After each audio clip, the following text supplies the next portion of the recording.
Good evening, ladies and gentlemen, and welcome to the many adventures of Cuphead. Tonight, we'll witness the third phase in Cuphead's quest to save his soul. He may have been able to resist the genie's magic and push through the fire and flames of a giant dragon, but how much longer can he keep himself free of cracks? Find out tonight on the many adventures of Cuphead, Episode 3. Cuphead's somehow gotten himself into a beehive. Not the best vacation spot if you ask me. Here comes a police officer bee, clearly trying to keep foreign invaders out. Let's see if he can succeed. Lots of busy little worker bees getting casually murdered in the pursuit of justice too, it seems. Thankfully, these bee bombs don't seem particularly effective, but I still wouldn't want to get stung. Looks like the officer's got a boo-boo. He's gonna have to back out of this one.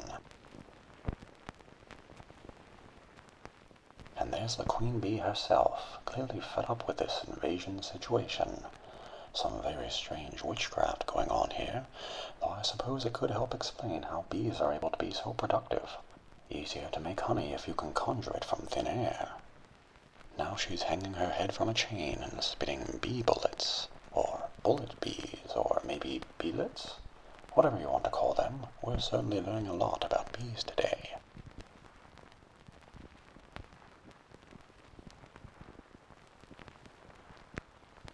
Time for some more witchcraft, this time in spherical form.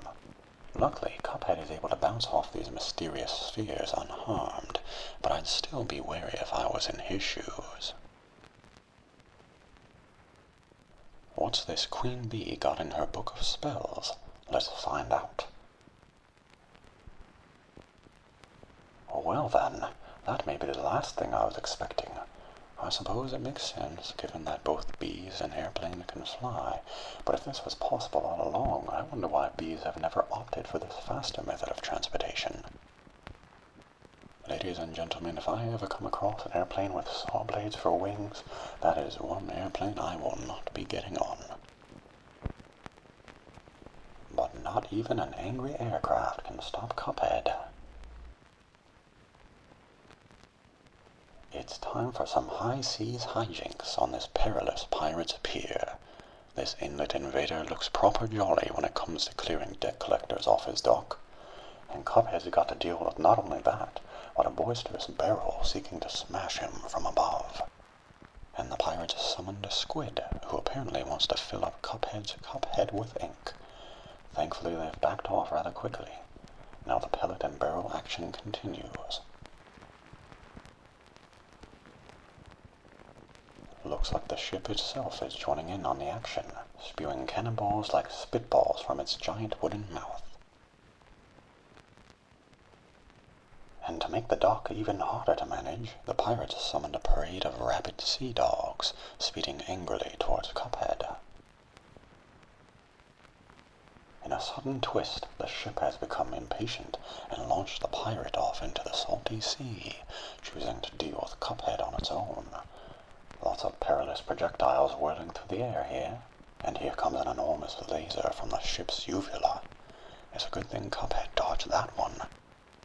And Cuphead's managed to sink the ship. Bravo!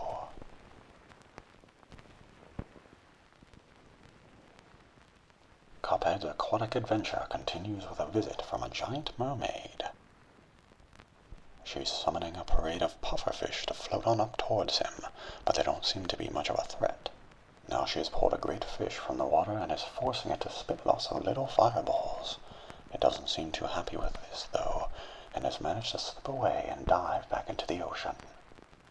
Here comes a feisty turtle, launching mines full of bullets into the air. Much scarier, however, are those pirate spirits, charging out of the mermaid's mouth and towards Cuphead with sudden speed and sharp swords. And here's a salty seahorse, spitting jets of water to throw Cuphead off his game. Watch out for that electrified fish. More pufferfish rising out of the water now. And what's this? The mermaid's been zapped by electric eels. She's become much more feisty, and now can petrify Cuphead with only a glance.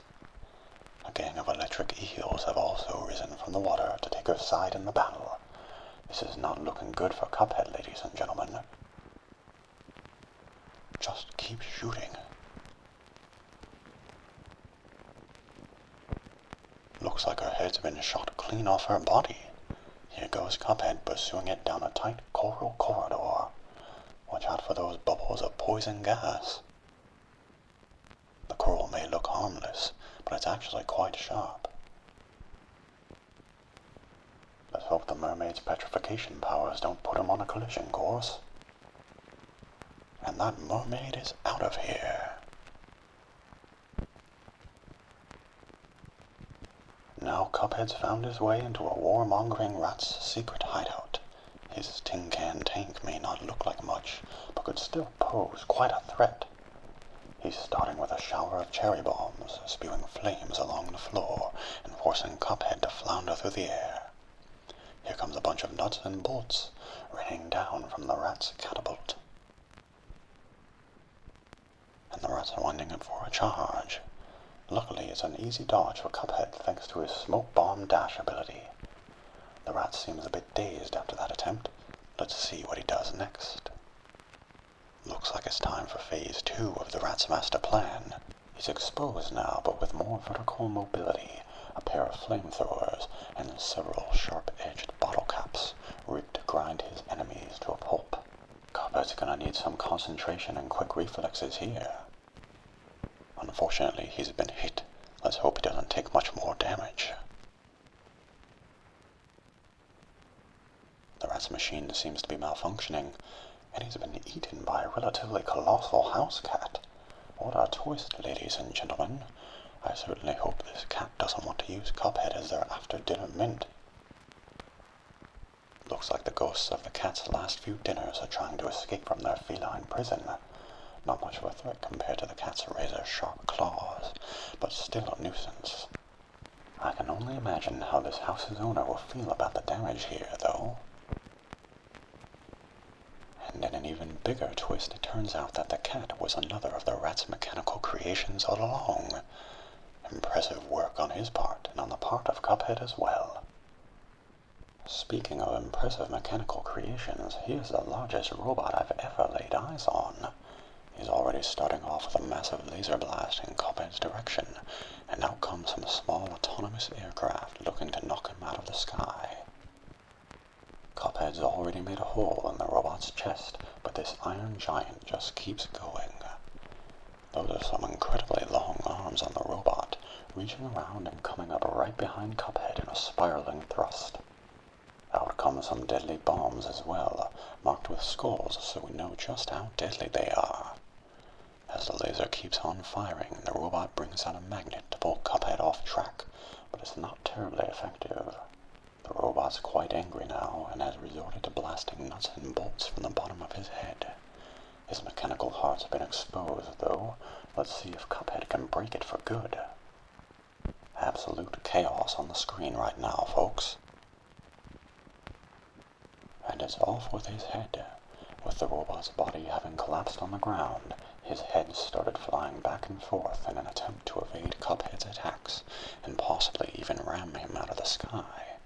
In addition, the ever-so-ominous bombs bursting from the belly of the bot continue to chase down Cuphead like menacing metallic moths following a flame.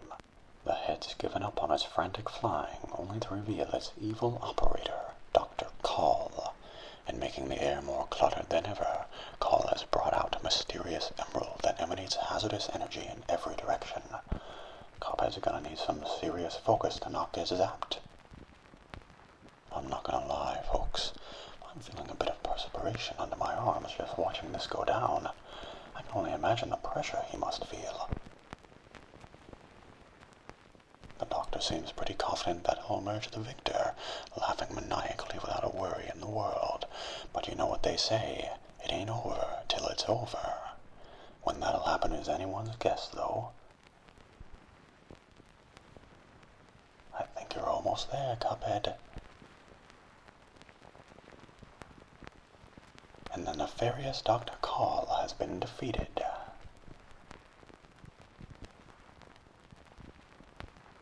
it's time for Cuphead to be the co-star in a potentially violent play.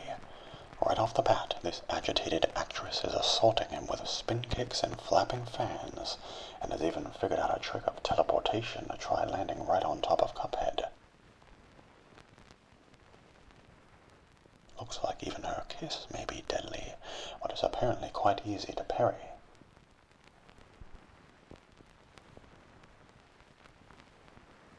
Thankfully, this stage has a lot of space, making dodging her attacks relatively simple. The actress has boarded her husband's motor car now, and has returned for phase 2 of the battle, this time in front of a brand new set. Adding on to her initial set of attacks, a gang of babies has started dropping milk bottles out of windows, hoping to shatter them on top of Cuphead. And out of the actress's umbrella comes a set of small wind-up cars, headed on a collision course with this play's porcelain protagonist.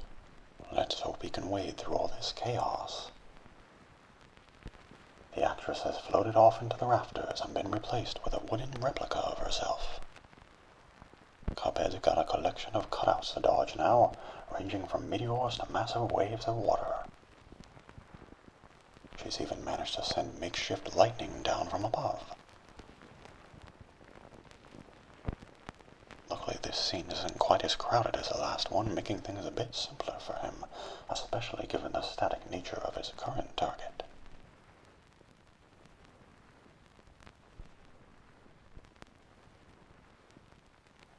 And it's time for her flying ovation. She's thanking the crowd and they're showering the stage with roses, but they don't seem to notice Cuphead trying to finish her off. Her frantic flying and this spinning umbrella mean that he's going to need to focus at least a little longer, though. Can he earn an ovation of his own? And Cuphead's the last one standing. Take a bow, little pal. This is one spooky train ride down some treacherous tracks, everyone. Hanging out of the caboose is a blind apparition, throwing lots of bouncing eyeballs at Cuphead. Part of me wonders if those eyeballs would be a bit more useful than that empty eye socket of theirs. We've also got the occasional flying jack-o'-lantern swinging by to drop pink ingots on Cuphead's cart, but he's able to easily parry those out of the way. The ghastly ghost has been spooked into submission, and now out of the roofs of 3 train cars bursts an enormous skeleton. This bony conductor clearly wants the tracks free of any mortal intruders. Just thinking of the contortionist maneuvers it must be doing with its body in order to rearrange itself like this is making me claustrophobic. Thankfully, Cuphead's easily able to find gaps between its giant palms, keeping himself from being smashed by the skeleton. The skeleton's been reduced to bone dust. And now out come a pair of, well, to be honest, I'm not quite sure what those things are. Perhaps they're railroad signs or maybe even giant lollipops. Either way, they look rather menacing, and they have the ability to rain massive amounts of lightning down on Cuphead. He's going to have to move his train cart along the tracks in order to dodge this electrifying duo. In addition, a steady stream of ghosts has started spewing from the train's smokestacks, adding an additional element of poltergeist peril. One of them is melted away, but the other one keeps on ticking.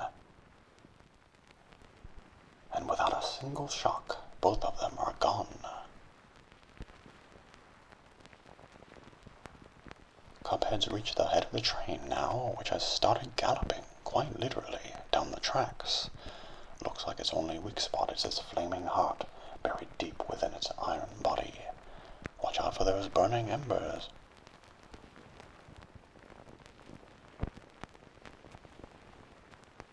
And with its heart broken, this train of terror has been put out of service. That concludes tonight's episode and marks Cuphead's last chance to turn back before returning into the devil's domain once and for all.